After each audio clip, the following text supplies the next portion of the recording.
जिंदगी में कामयाब होने के लिए याद रखिएगा, ये मायने नहीं रखता है कि आपने कितना किया, मायने ये रखता है कि आप कितना कर सकते थे।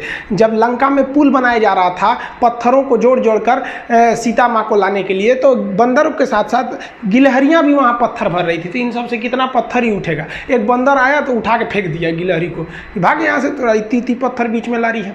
तो मर्यादा पुरुषोत्तम राम के पास वो जाके गिलहरी गिरी, तो गिलहरी को वो प्यार से सहलाए थे ना, तो ऐसा कहा जाता है कि इस पे जो निशान है गिलहरी के पीठ पे वो राम जी का है। राम जी ने उस बंदर को बुलाया और कहा कि देखो तुम इतना विशाल पत्थर उठा रहे हो तो तुम्हारा शरीर भी विशाल है, ये गिलहरी इतना बड़ा पत्थर उठा रही है जितना इसकी क्षमता है। तो आप अगर कामयाब होना चाहते हैं तो आप ये मत सोचिए कि आप हमने आज 8 घंटे पढ़ लिए या 8 घंटा हम मेहनत किए, आप ये सोचिए कि आप कितना कर सकते थे। और देखिए जो सपने देखते हैं उनके लिए तो पूरी रात छोटी पड़ जाती है, और सपने पूरे करने वाले के लिए पूरा दिन छोटा पड़ जाता है। अगर आपके अंदर जिम्मेदारी है ना, तो आप यकीन मानिए आप चैन से सो नहीं पाएंगे। जिम्मेदारी ऐसी चीज होती है जो रातों की नींद छीन लेती है। रात में जगने वाला हर लड़का आशिक नहीं होता। आप सबकी ज़िंदगी में कुछ कठिनाइयाँ आएंगी, ठोकरें लगेंगे, लेकिन ठोकर खा के संभलना भी जरूरी है। ठोकरें खाकर भी ना संभला तो ये मुसाफिर का नसीब। राह के पत्थर तो अपना फ़र्ज अदा कर चुके हैं, और कभी भी मुश्किलों से घबराइएगा नहीं। कोको कोला कंपनी जब स्थापना हुई थी तो 1 साल में केवल इसके 25 बोतल बिके थे।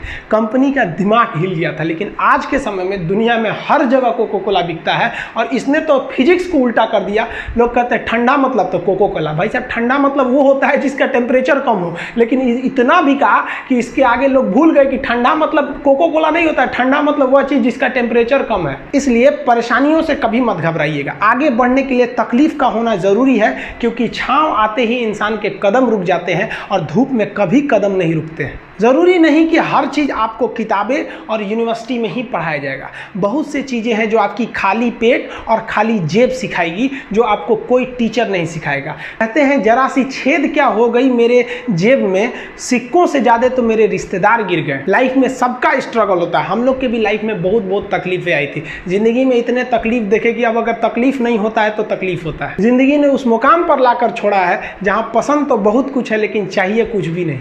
लोग कहते हैं कि खाली हाथ आए थे खाली हाथ जाओगे, गलत बोलते हैं। लोग भले खाली हाथ आते हैं, लेकिन जब जाते हैं तो अपने साथ कुछ संस्कार, कुछ यादें छोड़ जाते हैं। एपीजे अब्दुल कलाम खाली हाथ तो आए थे, क्या खाली हाथ गए? हमारे जितने देश के लोग हैं उन देशवासियों के लिए एक प्रेरणा के स्रोत बन गए हैं। लेकिन अगर आप खाली हाथ आते हैं और खाली हाथ चले जाते हैं तो आपका पुरुष योनि में जन्म लेने का कोई अर्थ ही नहीं बना। अपनी मंजिल को भुलाकर जिया तो क्या जिया, है दम तुझ में तो उसे पाकर दिखा। लिख दे खून से अपनी कामयाबी की कहानी और बोल उस किस्मत को कि है दम तो मिटा के दिखा। इसलिए कभी किस्मत को मत कोसिएगा, अपने हौसले से अपनी कहानी लिखिएगा। पसीने की स्याही से जो लिखते हैं अपने हौसले के इरादे, उनके मुकद्दर के पन्ने कभी कोरे नहीं होते। पैसा और समय में तालमेल बिठाना बहुत जरूरी होता है। पैसा कहता है कि तू कुछ करेगा तो हम आएंगे, जबकि लोग गलती करते हैं। लोग कहते हैं कि पैसा आएगा तब हम कुछ करेंगे, ऐसा नहीं है। पैसा कहता है कि तू मुझे आज बचा ले, मैं कल तुझे बचा लूंगा। पैसा बेशक भगवान नहीं है और ना ये आपके साथ ऊपर तक जाएगा, लेकिन पैसा जब तक आपके साथ है ना, तब तक आपको नीचे गिरने नहीं देगा। देखिए पैसा जीवन में बहुत कुछ है, बहुत कुछ, लेकिन पैसा सब कुछ नहीं है। इंसानियत मायने रखने चाहिए। समय के साथ आप कभी खिलवाड़ मत कीजिएगा। दुख की बात यह है कि समय बहुत कम है, लेकिन सुख की बात यह है कि अभी भी समय है। लेकिन समय के पास इतना समय नहीं है कि आपको दोबारा समय देगा। वक्त नहीं लगाइए आपको यह निर्धारित करने में कि क्या करना है, वरना वक्त निर्धारित कर देगा आपका क्या करना है।